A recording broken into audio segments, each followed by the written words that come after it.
Bonjour chers auditeurs, chères auditrices et bienvenue dans l'Éthanol c'est pour les bagnoles, un podcast où on va parler d'alcoolémie. Retrouvez-moi sur toutes les plateformes de streaming comme Spotify, Deezer, Apple Podcast, YouTube. Parlons-en ici et maintenant. Bonjour et bienvenue dans ce podcast. Je m'appelle Axel, je suis un ancien alcoolique et aujourd'hui je ne touche plus une seule goutte d'alcool.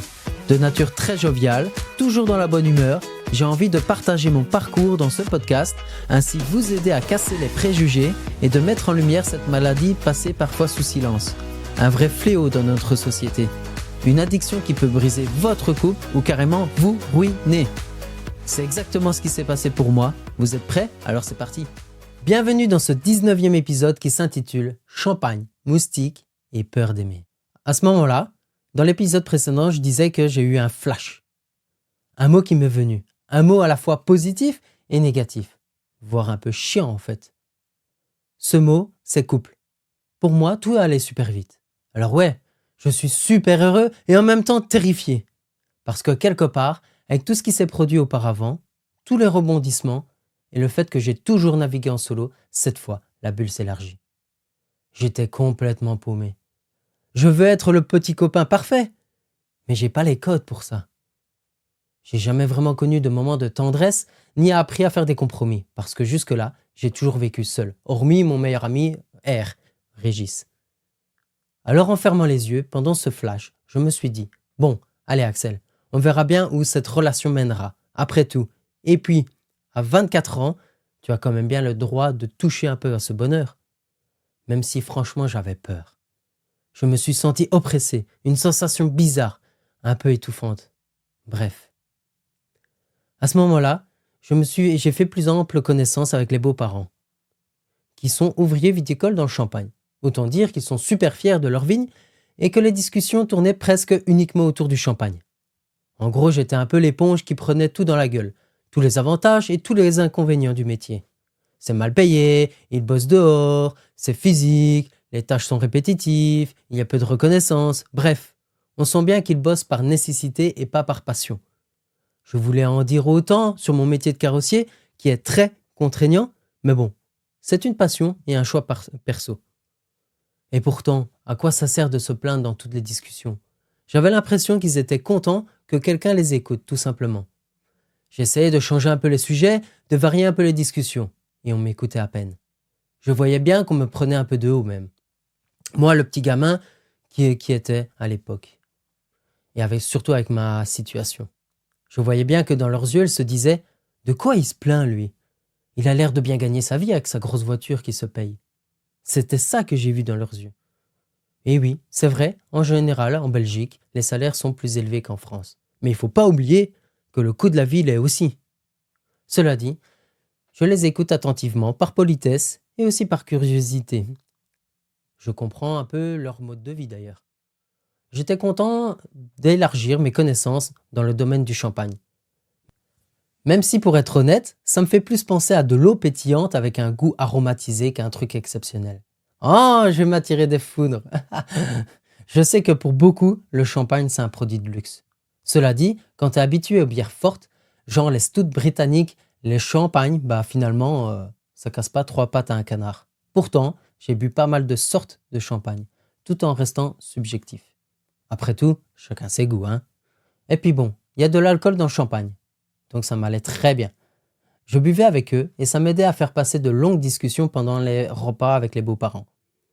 Moi, j'étais surtout pressé de sortir de table et de retrouver ce sourire qui s'inscrivait sur mon visage quand j'étais seul avec Laura. Les jours passent et on profite à fond. Avec Laura, la complicité grandit de plus en plus. On commence à se créer des souvenirs, des anecdotes. Une belle histoire d'amour qui est en train de naître d'ailleurs. Le lendemain, c'est déjà la grande journée familiale. Et ouais, le temps passe si vite. On est déjà samedi midi. Avec Laura, on est allé chercher du pain à pied. Et en revenant, toute la famille était déjà là, au grand complet.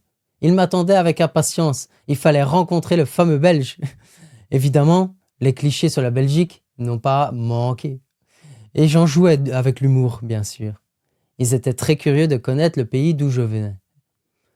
Ça les fascine, vu de l'extérieur, et en même temps, ils comprennent toujours pas pourquoi il y a autant de différences alors qu'on est pays voisins. Ils m'ont écouté attentivement et on en a rigolé. Je les ai trouvés super sympathiques, je me suis senti intégré dans la famille et ça, c'est agréable. Par politesse et aussi parce que j'ai été élevé comme ça, j'ai donné un petit coup de main en cuisine, c'est naturel pour moi. La journée s'est terminée autour d'un verre en terrasse. On aurait dit une scène de film. À refaire le monde, papoter, rigoler avec un faible éclairage et le chant des grillons qui accompagne cette ambiance particulière. Tu vois le genre ? Petit à petit, les moustiques nous ont dévorés. Et avec la fraîcheur et l'humidité qui s'installent, un bon pull était la bienvenue. Le lendemain, il était temps de rentrer chez moi et de me replonger dans le train-train quotidien. Cependant, on a bien compris qu'on devait s'organiser si on voulait faire grandir cette relation naissante.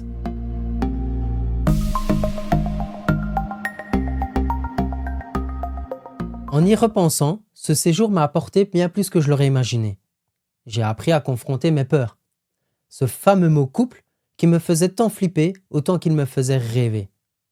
J'ai réalisé que le bonheur, même quand il frappe timidement à la porte, on a le droit de l'accueillir, même si on ne sait pas encore comment faire avec.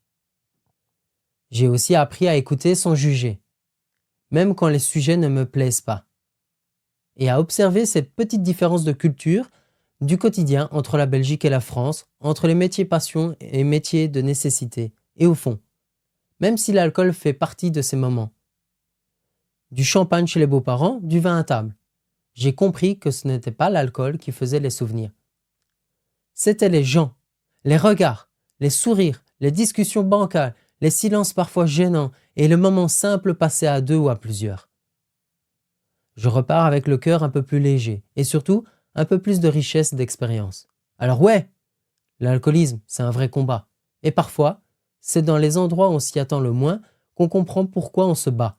Pour l'amour, pour la paix intérieure. Pour ces petits instants où on sent qu'on avance, doucement et sûrement. Merci de m'avoir écouté. La suite dans le prochain épisode qui s'intitule « Elle, moi et l'ombre dans le verre ».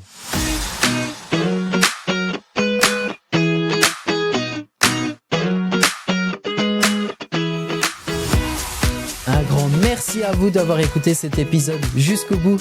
Venez nombreux à partager vos sentiments et réactions dans le groupe Facebook « L'éthanol, c'est pour la bagnole », un groupe de partage qui met en lumière cette dérive vers la porte de sortie. Si vous avez aimé l'épisode, venez me soutenir en mettant 5 étoiles sur Apple Podcast et n'hésitez pas à le faire connaître et à partager celui-ci. Retrouvez-moi aussi sur Instagram, prenez soin de vous et à très bientôt dans un nouvel épisode de L'éthanol, c'est pour les bagnoles.